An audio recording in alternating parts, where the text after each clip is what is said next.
सुबह गए, शाम को लौटे।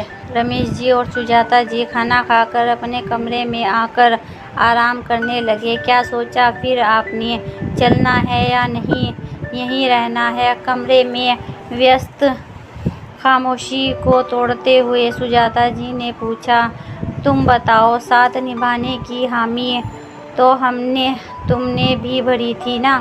तुम्हारा दिल क्या कहता है? करवट बदल छत की ओर देखते हुए रमेश जी ने पूछा। मेरा दिल जीवन के पहले 35 वर्ष आपकी हाँ मिलाने में और अब बाकी के बचे साल बेटे के समृत में बिता रही हूँ। अपने दिल की माननी मुझे कहाँ आती है। मेरी छोड़िए अपनी सोचिए, यानी तुम्हें कोई परेशानी नहीं, सारी समस्याएं मेरी ही हैं।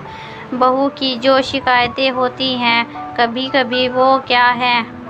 उखड़े स्वर में रमेश जी ने कहा, समस्या किस घर में नहीं होती? क्या वैवाहिक जीवन के आरंभ में हमारे बीच की कड़वाहट को हमने समझौतों और सामंजस्य से कम नहीं किया तो अब भी निभा लेंगे ना? बाकी बची कुची जिंदगी भी। एक लंबी सांस लेकर सुजाता जी ने पति के कंधे पर आहिस्ता से हाथ रख दिया और फिर से पूछा, सच बताओ, आपको क्या लगता है कि यही एकमात्र उपाय है? बच्चों के बर्ताव से दुखी होकर हमने फैसला लिया था कि हमें अजनबियों की तरह रहने से अच्छा किसी वृद्धाश्रम रह लेंगे, लेकिन आज जब वहाँ सबकी दुख तकलीफ़ों से भरे चेहरे देखे तो एहसास हुआ कि मेरी तकलीफ़ तो कुछ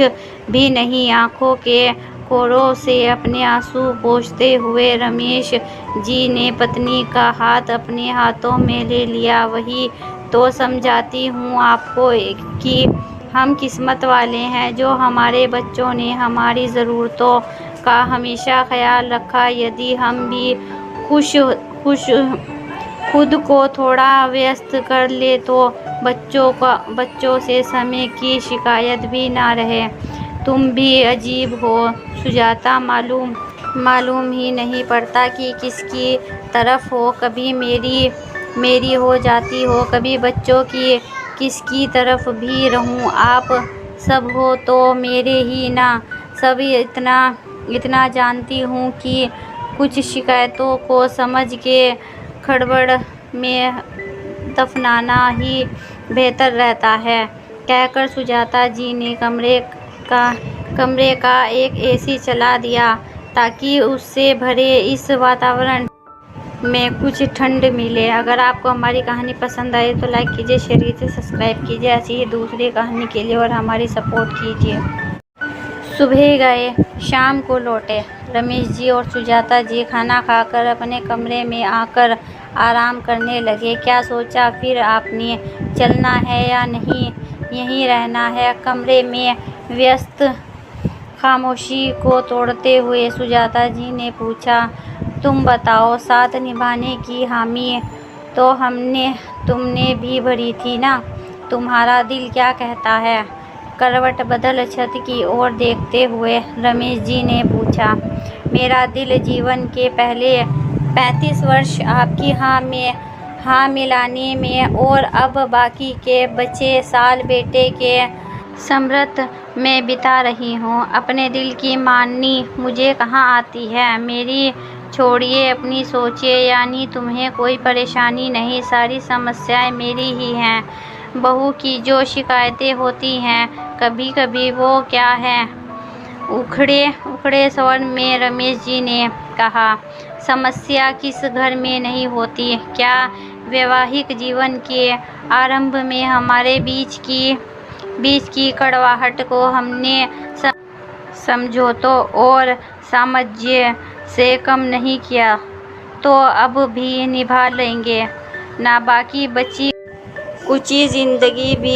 एक लंबी सांस लेकर सुजाता जी ने पति के कंधे पर आहिस्ता से हाथ रख दिया और फिर से पूछा, सच बताओ, आपको क्या लगता है कि यही एकमात्र उपाय है? बच्चों के बर्ताव से दुखी होकर हमने फैसला लिया था कि हमें अजनबियों की तरह रहने से अच्छा किसी वृद्धाश्रम रह लेंगे। लेकिन आज जब वहाँ सबकी दुख तकलीफ़ों से भरे चेहरे देखे तो एहसास हुआ कि मेरी तकलीफ़ तो कुछ भी नहीं। आंखों के कोरों से अपने आंसू पोंछते हुए रमेश जी ने पत्नी का हाथ अपने हाथों में ले लिया। वही तो समझाती हूँ आपको कि हम किस्मत वाले हैं जो हमारे बच्चों ने हमारी ज़रूरतों का हमेशा ख्याल रखा। यदि हम भी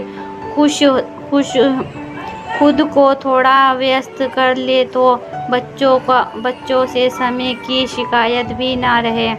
तुम भी अजीब हो सुजाता, मालूम ही नहीं पड़ता कि किसकी तरफ हो। कभी मेरी हो जाती हो, कभी बच्चों की। किसकी तरफ भी रहूं, आप सब हो तो मेरे ही ना। सभी इतना जानती हूँ कि कुछ शिकायतों को समझ के खड़बड़ में दफनाना ही बेहतर रहता है, कहकर सुजाता जी ने कमरे का एक एसी चला दिया ताकि उससे भरे इस वातावरण में कुछ ठंड मिले। अगर आपको हमारी कहानी पसंद आई तो लाइक कीजिए, शेयर कीजिए, सब्सक्राइब कीजिए ऐसी ही दूसरी कहानी के लिए और हमारी सपोर्ट कीजिए।